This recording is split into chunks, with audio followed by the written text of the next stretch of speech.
Era una tradizione a Catania. Per Pasqua, al Teatro dell'Opera dei Pupi, le gesta di Orlando lasciavano il posto al racconto della Passione.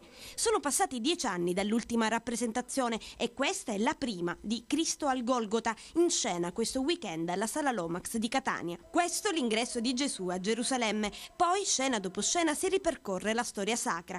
L'ultima cena, il bacio di Giuda, il processo nel Sinedrio, fino alla crocifissione e al ribaltamento della pietra del sepolcro.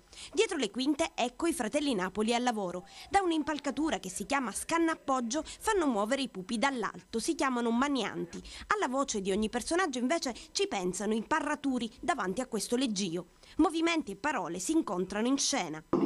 Quando vedranno il re Gesù incoronato, gli faranno cerchio chiamandolo.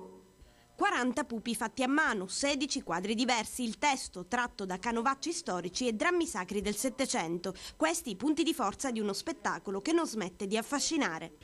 Parte da tutta quella memoria che è il Teatro dei Pupi. È bene conoscere e sapere che il Teatro dei Pupi non era solo l'epica e non era solo la storia dei paladini di Francia, ma tante storie. Nella famiglia di pupari anche lei, Italia Chiesa Napoli, parlatrice e mamma dei 3 fratelli che continuano la tradizione insieme ai loro figli.